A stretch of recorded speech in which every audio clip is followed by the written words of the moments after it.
So we're continuing our summer series on Aztecs men's basketball, and it was BJ Davis a year ago that had a breakout campaign on the Mesa, back for his third year. The standout junior guard with us right now. John and Jim, San Diego Sports 760 on the home of the Aztecs. And BJ, first of all, thanks for hopping on. Hope you're doing well. Thank you for having me, man. I really appreciate it. All right, so I just want to start with the offseason, because I think for a lot of our listeners, they watch the Aztecs during the season, and then a season ends, and you guys are, kind of behind the scenes a lot. So take us through what has been kind of the start and middle of your offseason. The year ends in the NCAA tournament. What have the last 3, 4, 5 months been like for you as you ramp up for the next year? Just kind of sticking to the routine, getting stronger, staying on the court, and just using the experience last year to really just dial in more and make it even translate more this year. So really just sticking to the routine and staying disciplined.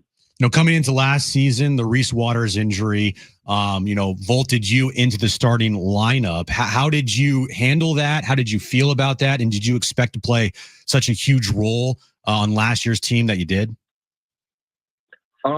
Obviously, Reese Waters is incredibly talented. So having someone like him to sit out, and it hurt the team for sure. But, I was ready for the moment. I feel I put the work in, and my mind was ready. My body was ready. So, yeah, I definitely felt I got accustomed to it pretty quickly. BJ Davis, Aztec junior guard, with us right now on John and Jim. What was it like going from the way you played sparingly as a freshman? I think about all these guards at San Diego State, and there's always veteran players. I go back to like Lamont Butler when he was here, there's so many examples. Miles Bird, right? He redshirts his freshman year when the team's in the national championship game. Like, what changes for you from a mindset perspective when you go from your freshman year to then starting every single game as a sophomore? It was go time. So, I had to be one of those guys on the team that, brings that energy and brings that poise to the team. So definitely just getting out there and not being afraid and bringing the energy. With as many players as that are returning on this team as there are, you guys are loaded in the backcourt. How has that made you better this offseason going into this upcoming year? And how fun are practices right now with the amount of talent that you guys have on this Aztec team? I think it's making everybody better. We're competing against each other on a daily basis at a really high level. So if we do this against each other, then I feel if we go out as a team and play opponents, and it'll be clockwork for us. Take me through what it's like as a player. Like a year ago, again, you're bursting onto the scene. I go back to your first handful of games, like the Creighton game, you score 18 points. You're 7 of 11 from the floor. The Oregon game, a loss, you score 18 points. Then all of a sudden you're playing one of the best teams in America. They later play for a national championship in the University of Houston. And you're at the top of their scouting report. I think Kelvin Sampson postgame said, we wanted to take BJ Davis offensively out of the game. What type of adjustment is that when you're scouted the way you were scouted a year ago? I think just, staying patient. I think that opportunities will arise. And I think that just me staying patient and trusting my teammates and trusting the coaches that put me in the best position possible, I think that would be the most beneficial. So, it was tough at first adjusting, because when people really start cracking down on you, and me being a young player my first year out there, I kind of struggled a bit, I felt like. So, but overall, I say it was a good experience for me. It taught me a lot, and just, how to handle the ups and downs that come with this game that we play. So I go back to, and you'll remember this, I go back to, scrimmages last year. There was a scrimmage that you guys had with UCLA up in LA, I believe. And the reports coming out of that scrimmage was, man, BJ Davis, he scored, I think, like 23 or whatever, how many points in that game. It was a real bright spot. It was like, oh, wow, BJ Davis. In that scrimmage, did you gain confidence like, oh, I can do this? I can score at a high clip at this level? And did that carry through for you to start your season last year? Yeah, definitely. It was a good scrimmage. I just felt that everything was clicking. I really wasn't thinking too much.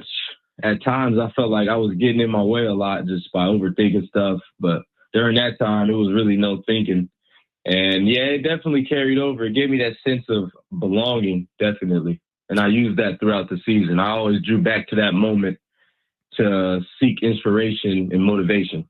Terrific young guard BJ Davis now entering his junior season at San Diego State with us right now on John and Jim. I feel like this is easier said than done, and this applies to all sports. We talk about this sometimes in baseball. It's like, don't let your offense necessarily come to the defensive side of the game. Like a catcher could go 0 for 3 at the plate, but still has to call a really good game with his pitcher.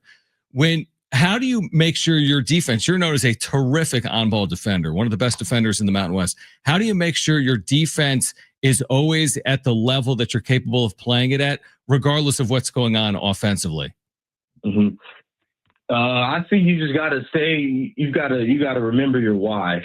I think people get caught up in, the points of the game, but that's just one element to the game. So if you can defend as well, that's just as important as putting the ball in the basket. That's just the way I see it. For you, coming off the bench and starting, what's the biggest difference in those two things for you? I honestly think it's the same. I think once you're in the game, you're in the game, and it doesn't matter whether you come off the bench or whether you start the game, just bringing that intensity and that poise to pull out the victory. So whether coming off the bench or starting, just always having the right mindset and knowing that this opportunity doesn't last forever. So appreciate every second. No doubt about it. BJ Davis, San Diego State guard, with us right now on John and Jim. So on one hand, obviously, no team wants to go out with a loss, but obviously, if you don't go out with a loss, you've won a national championship. So on one hand, you lose in the opening round of the NCAA tournament to North Carolina in that fashion. On the other hand, now that we're into the offseason, heading for the next season, has that been motivational at all, the disappointment of that night? And has that kind of propelled you and your teammates into this offseason and into the upcoming year? Definitely. I mean, nobody wants to go out like that.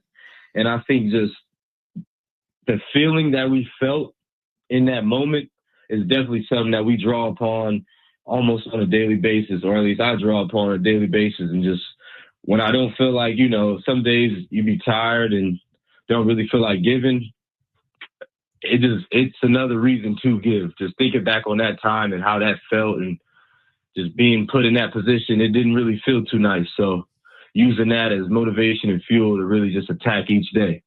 What are some things that you have, tried to improve on this offseason that you really want to take to the court this year for this Aztec team?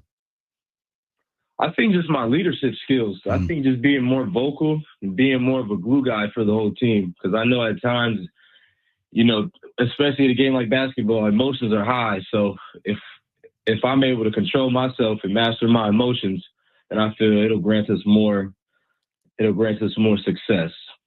Does it feel different having so many pieces back? Because a year ago you didn't, but you still got all the way to the NCAA tournament and, beat teams like Houston and Creighton and had success in the Mountain West. But this time around, it's just there's more continuity with the roster. What impact is that going to have? I think we have that relationship with each other. So if somebody's not giving it their all, and the whole team will be able to call them out, and nobody will really take it personal, because we know what each other can do, and we only want to see each other do our best. So really just being able to pick each other up and bring everybody to their highest level. What was the decision for the new haircut, BJ? I just feel like I'm getting a bit older, and I've had my hair for quite some time, and I wanted to just hone in a little bit more on my career and my life choices. So I decided to let it go, start off on a new chapter. To be honest with you, when I saw videos, I did not recognize you. I was like, wait, who's the new guy out there? Oh, it's BJ Davis. Like, oh, okay. Looks good, man. Looks very good. Thank you. I appreciate it. Have you gotten a ton of reaction to that? You know how people are with social media. Like, have you received a ton of off-season reaction to like some of the stuff that's been posted on social media from like Aztec social media accounts? Yeah, surprisingly, most people, they don't really like you said, they don't really recognize me. And I can tell because the way they look at me is like they've seen me before, but they don't know if they've seen me before. So it's definitely it's hysterical. Like, who's the new guy? Yeah. You can shoot it. Right. New cut, same player Yeah, as he heads into his junior season at San Diego State. BJ, we appreciate you taking time for us. Everyone's excited, obviously, for the upcoming season, which will get underway in November. Viejas Arena, San Diego State back on the floor. Appreciate you doing it, man, and we'll see you again soon, and thanks for taking time for us.